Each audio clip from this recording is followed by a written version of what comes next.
Welcome to Causing the Effect, a podcast focused on the exploration of your mind, body, and spirit. Dr. John D Martini, you got to tell me about this this living on a boat situation. How did this happen? Well, I've been living on a ship for this is the 21st year actually. So I've been doing it for quite a while. It's 675 feet long. It's 119 foot wide. It's 12 stories high. And I and about 100 other people basically own it. And we have condominiums on it and we travel the world. Oh my God, that sounds like a dream. Was this like a thought or a dream or a vision when John was a kid? I've said to myself since I was pretty young that the universe is my playground, the world is my home, every country's a room in the house to share my heart and soul, and every city's a platform. I've said that since probably 20. I had a dream to master my life at 18. I wanted to create original ideas that serve human beings. I wanted to create a global business. I want to create financial independence. I want to have a global family, social influence, physical vitality, and be inspired. And so I structured and designed the life the way I wanted to. And that was one of the components. So I could either fly around the world or sail around the world. That way I'd go to all the countries. I gotten to speak in 170 countries now. So what a way. That's beautiful. What a way to start it. Everybody, welcome, Causing the Effect community. If you're watching on YouTube, thank you so much for joining us. Do me a favor, click the thumbs up, review, subscribe. If you're listening, thank you so much for joining us again. Dr. John Martini, human behavior expert, 4 decades of research, multiple disciplines. I love that your body of work is just in total comprehensive, and you're bringing in revolutionary tools in modern psychology. Like you said, you had this vision when you were 18. What was that vision, and how has it changed as you've grown and kind of as you move towards your goal? We always change, so the goal is going to alter a little bit. Has it relatively stayed the same, or what does that look like? Well, at November 18th, 1972 is when I had my first epiphany, I guess you could call it, an inspiration and vision of what I wanted to do. I wanted to travel the world. I wanted to overcome my learning problems because I had learning challenges as a child. I had speaking impediment, and I wanted to be able to overcome those, be intelligent, learn how to read, learn how to speak, and travel the world and teach. That was the dream at 17. 18, I decided after watching David Carradine on Kung Fu that I wanted to master my life. I want to be a master. Yeah, I like that. Yeah, and then by 20, I defined life, in 7 areas pretty well. And I decided that as I said earlier, that I wanted to create original ideas that serve human beings, wake up genius, and contribute. I want to have a global business. And I went around and looked at how and what I wanted to create. And I started master planning my life at 17 with the help of Paul Bragg. He said, you want to write down your goals for yourself, your family, your community, your city, your state, your nation, your world for 100, 120 years. So I did it. And then I've never thrown that away. I've been reading it, refining it, refining it. And now it's multiple volumes of objectives with metrics and images. And so I've never stopped doing the master plan. I've been master planning for 50 years. I've been teaching. This is my 50th year. So it's more than 4 decades now. It's the fifth decade going on this year. Man, that is exciting. So, what I dreamed about was traveling the world and teaching. And today that's what I do. I teach, research, and write every day. And now we do it on Zoom. I've been sailing for the last 9+ months. I've been sailing. I've been in 40 countries. So I got off because we're at dry dock refurbishing the ship. And now I'm here visiting my kids in Houston. And I'll be back. I leave here in about a week or so, a little over 8 days or 9 days. I go back to Spain and get back on the ship. So I will be sailing some more. And sometimes I'll be flying places to go to speak. But so luckily for Zoom and COVID, I can say thank you, St. COVID, for allowing us to go online, because we're now doing things online. Yeah. How did you handle COVID on the boat? Was it an issue at all? Well, for a while I was in Houston with the kids. Cool. The ship was not able to move around because there were no docks that were allowing it to go in and out of. So we just had it in the Canary Islands in Tenerife, sitting there waiting. And the second the ports opened up again, then we started sailing again. So yeah, I've been doing programs on there and Zoom. We have internet, so we just do programs from my apartment from around the world. I've done probably, I don't know, in the last 9 months, probably 400 podcasts and probably 250, 300 different presentations, seminars. So I do them every day. Man, and you've, I don't, is this number accurate? You've read over 30,000 books? 30,631 books. I keep records of them. I love that. Now, when does that, and how did you, because I feel like I've been on this journey too of not near that, but just I like to read a lot. And I feel like it's one thing of obtaining the knowledge, and there's another step of synthesizing the wisdom and turning that into experience. How do you go about that? Because for me, it seems like there's like these subtle shifts when there's a certain challenge that's unexpected for me. Is that something that you've experienced, and how do you turn that knowledge into wisdom? Well, I like to think of the universe as like a giant cosmic puzzle. And then I'm reading in many different disciplines, 300 different disciplines constantly. So I'm reading it and filling in puzzle pieces. And every time I get a puzzle piece that fits in and locks in smoothly, you know when you got a puzzle piece that fits. Mm-hmm. And when you do, it's inspiring, and you can't wait to share that with somebody. And I found that the faster I share what I learned with others, the more I retain it and the longer it's enacted and part of my life. And the more likely I will be able to act upon life and not react to life. And I learned a long time ago that if I don't fill my day with high priority actions that inspire me, my day fills up with low priority distractions that don't. And a lot of the chaos and entropy that occurs in a daily life is only because you haven't taken command of it and prioritized it and delegated. I don't have a lot of the distractions a lot of people have because I've delegated everything. I only teach, research, and write. That's it. I don't have anything else to deal with. I haven't driven a car in 32 years. I haven't cooked since I was 24. I don't do administrative or banking systems. I don't shop. I have people doing everything that I don't want to do. So I hired specialists to do everything I don't want to do, and I just do what I love doing. And that reduces the chaos and reduces the distress and allows you to be inspired and stops the aging process to some degree. Because I'm going on 68 and I'm got more energy than most people I know. I love it. Yeah. And even that's something I kind of, that hit a chord with me, because I realized just minimalizing life a little bit to things that you really enjoy doing. Like I love connecting with people, but I don't like the tech. I don't like the promo. I don't like the marketing of this whole thing. You have people do it for you. And it sounds like this is the process you've been doing for 50 years. And you can keep focusing, you can keep banging out those books and kind of activating that true passion. The things that you're doing are the things that you really love, which is just kind of exponentially growing on top of each other. That's so cool. Yeah, you build incremental momentum doing what you love and inspiring yourself, and doing it in a way that sustainably in fair exchange serves other people. That's the key. Now, we are in the entrepreneur phase, let's say, and a lot of people are in this 9 to 5. Even me, I run my advisory firm in Manhattan. We're dealing with billionaires. It's cool, but I want to do more stuff on this level, right? And this is the email I get from people all day. Dr. John, it's how I have this thing, I want to do it, pottery, music, whatever that may be.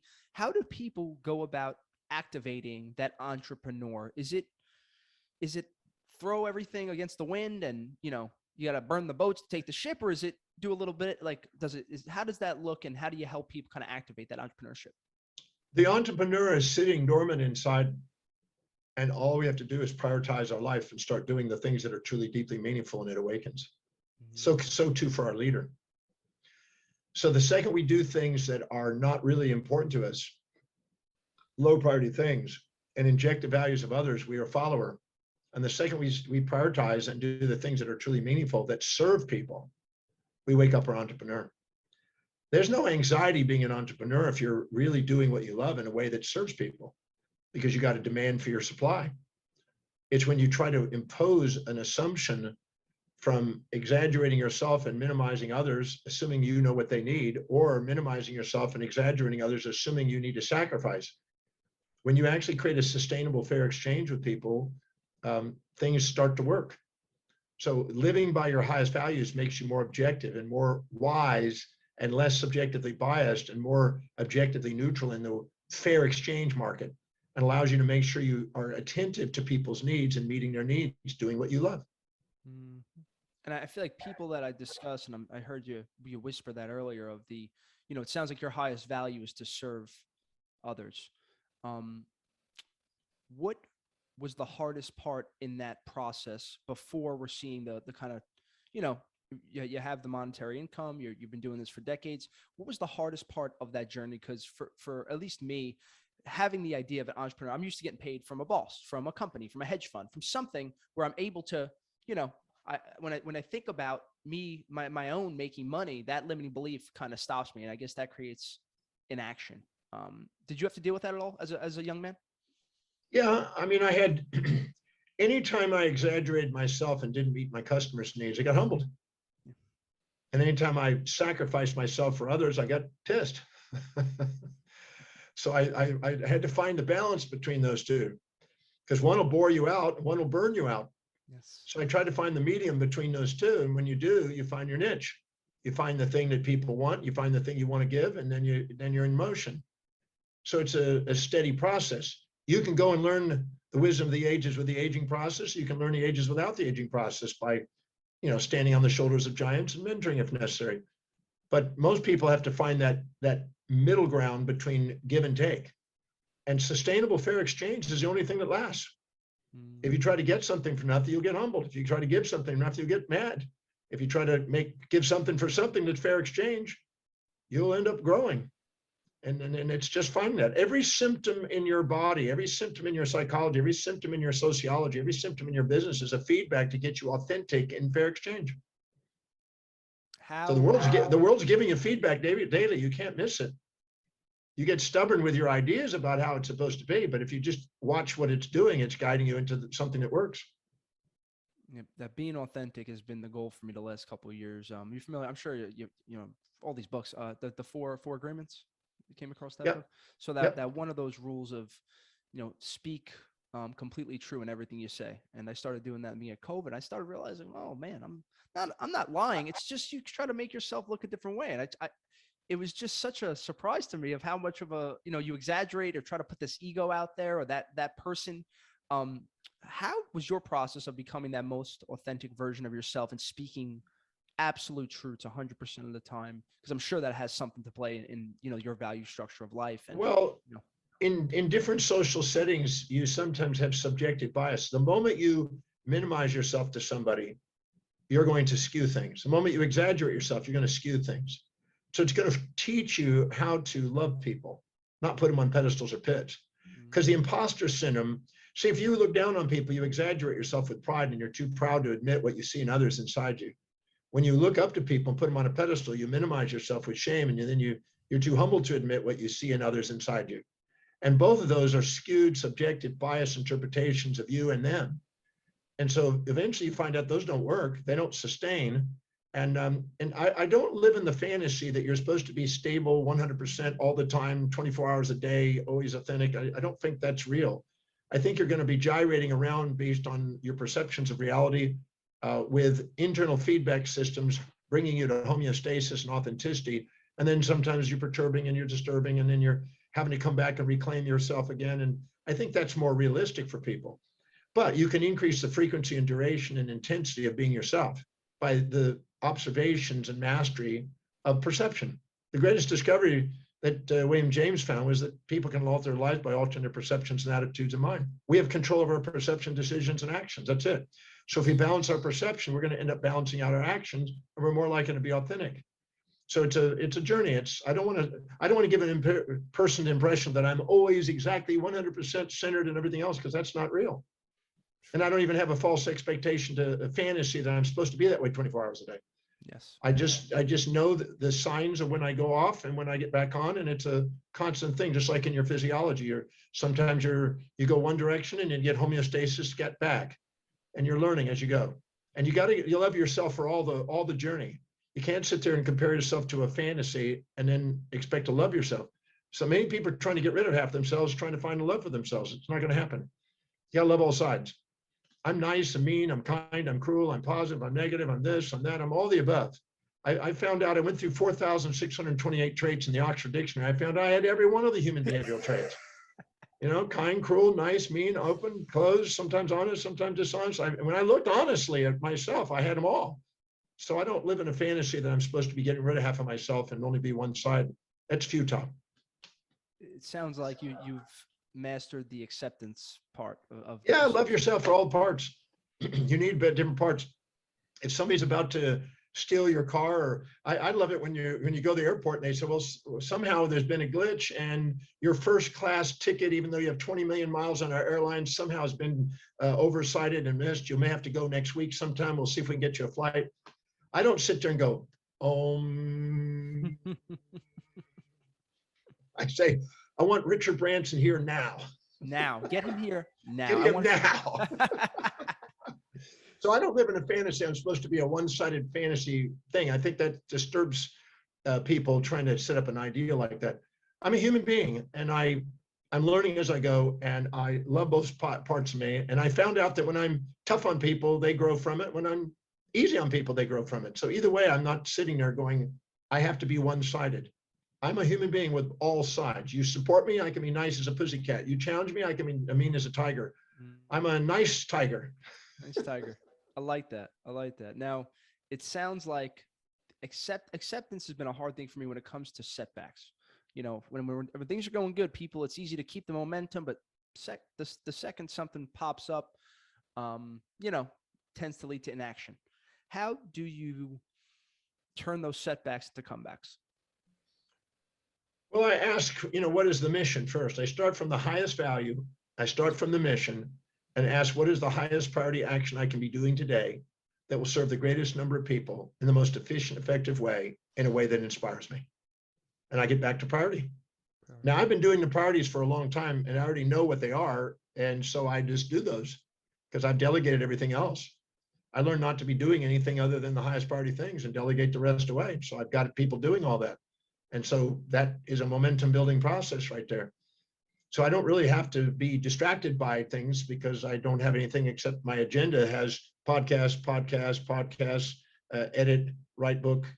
It's all laid out where I'm filling the day with what inspires me.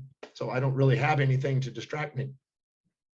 And you're just doing the things that kind of give you that juice that carry over to the next day. I decided how I decided my agenda and I structured it, and I've hired people that's their job to make sure that I'm not distracted, take care of it, and let me do what I'm designed to do, which serves the most people in the most efficient way. Beautiful. It sounds like you've mastered this goal setting. Now, I know you speak a little bit about that in one of your 40 books, and I saw you talking about it on a podcast. How did you embrace that science of goal setting? Well, many people set up fantasies. The amygdala wants to avoid pain and seek pleasure, so it goes off on this delusion of positive thinking. I only want to see a positive. I don't want to see negative. I only want to see the up. I don't want to see the down. And it goes after this fantasy. A fantasy is when you're conscious of the upsides and blind to the downsides, and then they broadside you unprepared. I'm not a positive thinker. I'm a balanced thinker. I like to think of both sides, prepare for both sides, have them ready. And then I find that I don't attract a lot of the crazies that people do because I'm prepared and I'm already ready for both sides.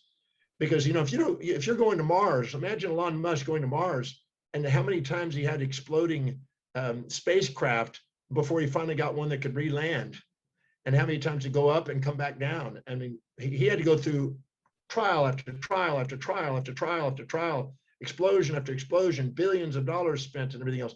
You don't get where your goals are with only one-sided thinking. A fantasy is a one-sided thinking that's not high on your values, that you don't have a strategy for.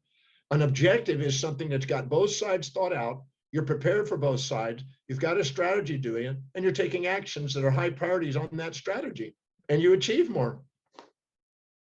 So I'm more interested in objectives than I am in fantasies. Objectives. When you come across a failure, how has your relationship with the failure changed, and how do you view it today? I like the whole idea of success and failure is delusional as far as I'm concerned. I don't even waste my time on the idea of success and avoid failure. I see success as a depurposing response, and I see failure as a repurposing response, as a homeostatic mechanism to guide me on a man on a mission. I'm a man on a mission. People say, well, how did you become successful? I never think of myself as successful. I would say the second you think you're successful, that means you have a small vision.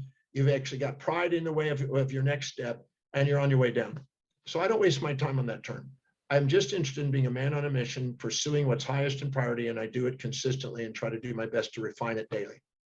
But I don't label things. I don't see myself successful or failure. I don't ever think. Whatever I do that's a step back is automatically one step closer to my objective. So failure is when all of a sudden you're pursuing a fantasy. It's not matching to what you expected. You give up on it because it's not really important to you. Because things that are really important to you, you refine whatever happens along the way to get you where you want to go. I have a friend of mine. He's the most patented individual on the earth. He has 4,030 patents in his name. He's a very wealthy billionaire. And he works on patents almost every day. Every day he's working on another patent. Okay. He doesn't see success or failure. He doesn't even pay attention to those distractions. He just looks at the objective and keeps refining the actions to meet the objective. The titles of pride and shame, success and failure, I'm good, I'm bad, all those moral hypocrisies he's not interested in. He's interested in the objective. That's why I'm focused on a man on a mission and an objective. I love that. Wow. So that's such a cool way to look at it. It's just this is just what part we're doing. I'm going to keep going towards this mission, this niche. Now, the second you think you're successful, you're cocky and you're on your way down. When the second you get successful, you tend to do low priority things. The second you think you're failure, you're going to tend to go to high priority things. I'd rather have the idea that I'm not quite getting it and keep going to higher priority things than to think I can now relax, I'm a success and all that stuff. That's Keogh from Coca-Cola Company says, a man that thinks he's successful, I'm not interested in. They interfere with my objective. Like that. That's like an Enron executive before they crashed. How would you suggest, because I think that's the hardest part for some people, finding the niche, finding the passion, finding the thing that gets them energy. How do you suggest we find that niche and get to where we want to go? Well, every human being has a set of priorities, a set of values in their life, things that are most to least important. And whatever the highest priority, highest value, the most important thing is the niche. That's where your purpose is. That's where your ontological identity is. That's where your epistemological knowledge is at its maximum. That's where you have the most competitive advantage and edge. So I don't waste my time on anything other than higher priority things. Whatever is highest on your priority, when you do the highest priority things, your self-worth goes up, your creativity goes up, your executive center comes online, you're more inspired in vision, you're more creative, you're more ingenious. You get the most power out of your potential by living by priority. So that's it. The highest priority is your path. And by the way, it's a mission, not a passion. The word passion comes from the word pati and passio, which means to suffer. So commonly people use the word and throw the word passion out there, but they don't realize that the very root of the word passion means to suffer. Compassion means to suffer with people. So it was 1985 when the Passion for Excellence came out. It changed the lexicon of that term. And now people think of that as something, oh, you want to find my passion, get passion, I need more passion. I don't use the word passion. I'm a man on a mission. A mission is somebody who's embracing both sides of life in the pursuit of something that inspires them. A passion is trying to pass from one ion to the next, trying to avoid pain and seek pleasure. It's an amygdala response. And it's basically the original passions in early Christianity were the gluttony and sloth and greed and lust and all the things that were ungoverned, uncontrolled behaviors. So I'd rather not use the word passion. I'd rather use the word inspired mission. I'm a man on an inspired mission, not a passion. A passion is an uncontrolled, ungoverned, impulsive, instinctual behavior from the subcortical areas of the brain as a survival response. If you study its origin, etymology of it. Man, very, very cool. Now, as far as the mindset of Dr. John goes in the morning, what are you doing the second you wake up? Well, I was speaking in Japan until 6 a.m. this morning, so I didn't get up in the morning. I got up at noon. But I get crazy hours because I'm speaking in all different time zones and stuff. Well, the first thing I usually do when I get up in the morning is I usually drink a glass of water. I drink some water. I brush my teeth. I take a shower and clean up. And then I usually have some, some carrot juice and some fresh fruit and some yogurt or something like that. So that's typically what I do. Then I get to usually I'll go to emails, or I'm going right into a seminar or a podcast, but I'm usually then checking emails. I don't have a lot because most everything is delegated, but I have certain key people that I do. And then I'm off to doing what I love doing. I'm either researching, I'm either researching and writing, or teaching. And teaching could be a live seminar, it could be a live conference, it could be a keynote speech, it could be a webinar, it could be a workshop, or it could be a podcast, or it could be an interview of some form on TV, radio, or it could be a consult. So that's my teaching. I have 3 consults. I have 1 more podcast. I have 3 consults and 1 more podcast after that tonight. Man, this is my 3rd today. Ripping through them. I love it. I love it. Now, as far as the mindset work you've done, the self-development, that stuff, are you still doing any practices on that end? And what did you find to be the most helpful for you to really walk through your fears or the speech issues you had? What are some of the most important tools? Well, I developed what I call the D Martini Method, which is a method I've developed for myself and for millions of people. I mean, we shared it with millions of people. And it's basically a series of questions that allows you to see the hidden order and the apparent chaos and makes you fully conscious instead of divided up into conscious and unconscious awareness. See, if you're in your amygdala and you're trying to avoid pain and seek pleasure, you have a subjective bias skewing with false positives, the positives, and false negatives, the negatives, and you're skewing reality. And therefore, you're constantly under a lopsided perception. And there's 2 basic fears that run people's lives: the fear of loss of that which you seek and the fear of gain that you're trying to avoid. So most people, because of that subjective bias, that amygdala response, they're constantly living in fear. But if you have an objectivity means neutral minded, and you have now resilience and adaptability because you're not highly polarized and fearing its loss or highly polarized and fearing its gain. You're not fearing. You're now focusing and flowing. So if I prioritize my life and I go after what's really inspired mission, I don't really have a lot of anxieties there. It's just not much there because you're just doing what you love doing, and then the next one comes along and you got people taking care of it. So you're just going about your business. But if you prioritize your life, you have less chaos to deal with. If you're not filling your day with high priority actions that inspire you, it fills up with low priority distractions that don't. Bottom line, Parkinson's law. So in a simple way, because we'll take, I love that you're doing podcasting all day, because I do podcasting 4 times a week and I got to work the other 3 and do the whole thing. The Dr. Martini, in a very simple way, if we had to sum up my issue, you'd say do more podcasting because that's what's high energy and that's your priority and that's what you should be doing, and remove the things that are making you feel not high priority, basically. Well, you want to ask 7 questions. What is it I would absolutely love to do in life? What is it I'd absolutely love to do in life? How do I get handsomely and beautifully paid to do it? How do I make millions doing it? That's a really important question, because most people say, how can I afford to do it? Don't ever ask yourself, how can I afford to do something? That's a debt mentality. How do I get handsomely and beautifully paid, and how do I make millions doing what I love? Big difference. Quality of your life is based on the quality of the questions you ask. If you ask questions, do that, you're going in a different direction. What are the highest priority action steps I can do today to move me in 1 step closer to that outcome? What obstacles might I run into, and how do I solve in advance? So I'm not living by trial and error. I'm living with foresight and planning ahead and anticipating and thinking it out, like a Musk is going to Mars. Then what worked and what didn't work today? Ask that every night. And how do you do it more effectively and efficiently tomorrow? And then how did whatever happened today, how did it help me get 1 step closer? If you ask those 7 questions, nothing's in the way. And every day you're getting closer to what the objective is. And then you're doing something you love. Otherwise, you have Monday morning blues, Wednesday hump days, thank God it's Fridays, and week friggin' ends. Because you're doing something you do to make money, and then you're having to go and do and spend it on something you love doing, and then you end up broke, and then you end up got to go work and make money so you can then spend it on what you want to do, and you're back in schizophrenia world. I like to build momentum doing what I love and getting paid to do it. Mm-hmm. Yep.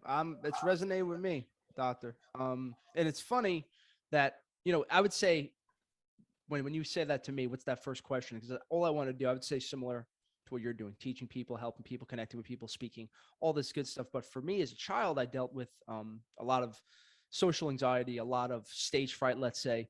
And it sounds like, something similar to what you dealt with, at least with the speech thing. There's something there in that fear, I think, that's almost a lesson for me. That's like, you have to kind of go through that fear and start doing that. That is where your path lies. And I find it so interesting that that's where the fear is. It's both the answer and the question at the same time. Fear is an assumption that you're about to experience in the future through your senses or imagination, more drawbacks and benefits. And there is no such thing. There's never a downside without an upside, or an upside with a downside. So it's false evidence appearing real, as some people call it. But what's interesting is my dad, when I was very young, I think I was 3, maybe 3 going on 4, 3, something like that. I used to be frightened of going in my room sometimes if it was dark, right? And my dad said, walk through the darkened doorway where fear lurks and actively turn on the light. He made me say that again and again and again. So since 3.5, I've been saying that. And so what I learned to do is I put on my Zorro cape and my Zorro mask and my Zorro sword. And I would run into, and I practiced running into my room. And as I came in, turn on the light, spin, and be ready for the Zorro sword, for whatever is there. And I don't do that today. My girlfriend would probably spank me if I did. But the point is, I learned to run into the fear, turn on the light, and watch it disappear. And what the light is basically the missing information. You only have fear when you have missing information. When you're infatuated with somebody, you fear their loss. And the reason you're infatuated with them is because you're unconscious of the downsides. If all of a sudden you knew the downsides and the upsides and knew both sides of a human being, you wouldn't fear their loss. You wouldn't be infatuated with their gain. And if you resent something, you're conscious of the downside and unconscious of the upside. If you find the upside to it, you don't fear it. So fear and fantasy are always 2 sides of the same pole. It's like a magnet. The more you're infatuated with something, the more fear it's lost. The more you resent something, the more you have a fantasy about getting away from it. So these polarities, the addiction to fantasies, the addiction to polarities of positive are the source of the negativities. So I don't waste my time on those. I embrace both sides of the magnet. Imagine a coin, okay? Imagine a coin, good old coins, and one has a head and one has a tail. One's a positive, one's a negative. Imagine if you're saying, I only want the positive part of the coin. I don't want that negative part of the coin. How many coins are you going to accumulate?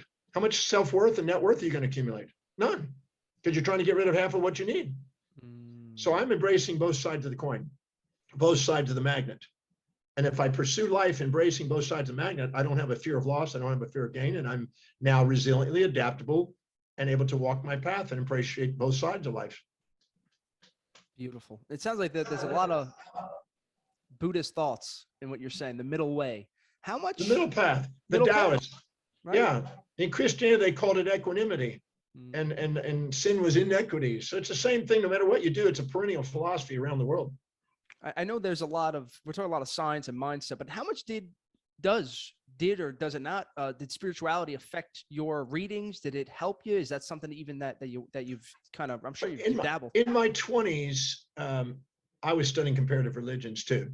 Okay. And I found an encyclopedia that had a list of 3,000 different religions of 50,000 people, followers, all the way up to 2 billion. And I studied and went and explored them and rewrote some of the text of each of these religions as best I could and devoured them and studied them.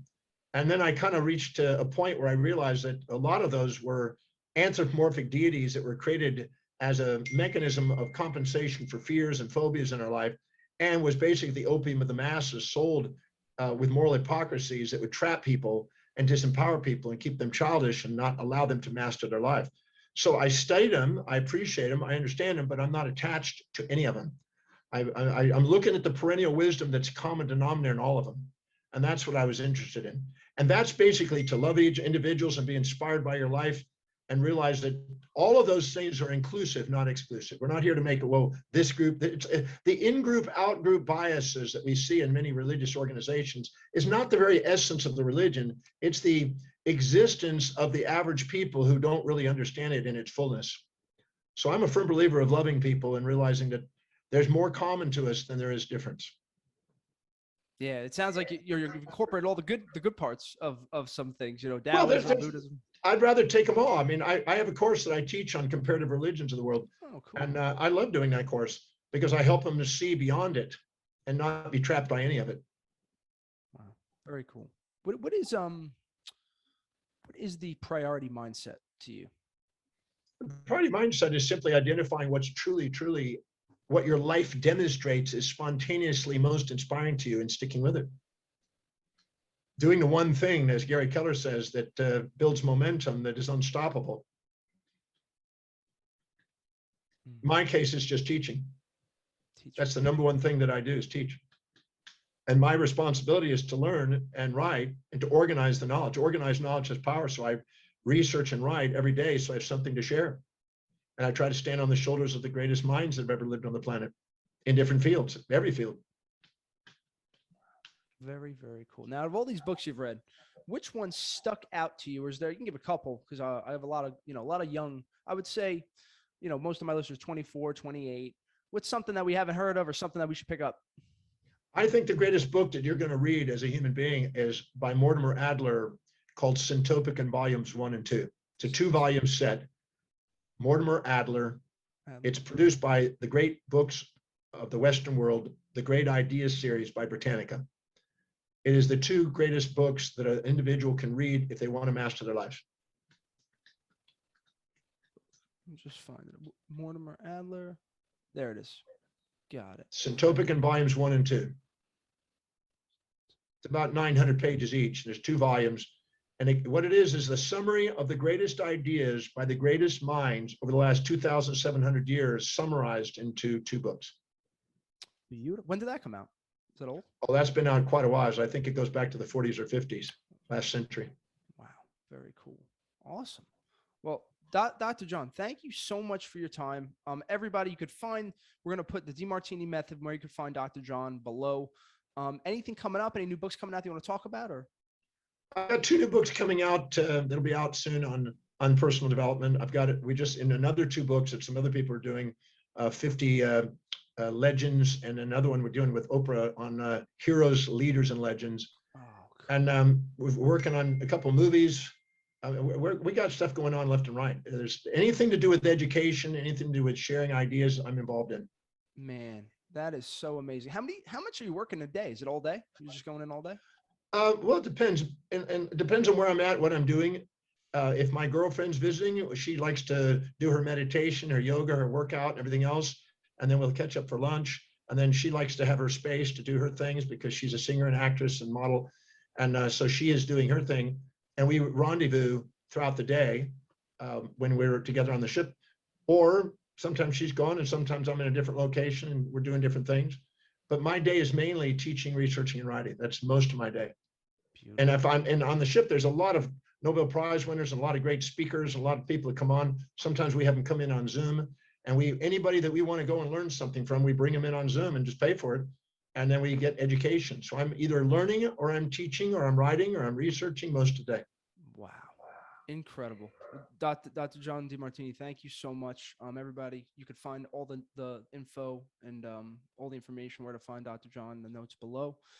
Please leave a like, review, subscribe if you're listening. Thank you guys so much for supporting the channel, for supporting me and the growth that we're happening to become the most authentic version of yourself. As always, stay safe, stay positive, stay blessed. We'll talk to you later. Bye-bye.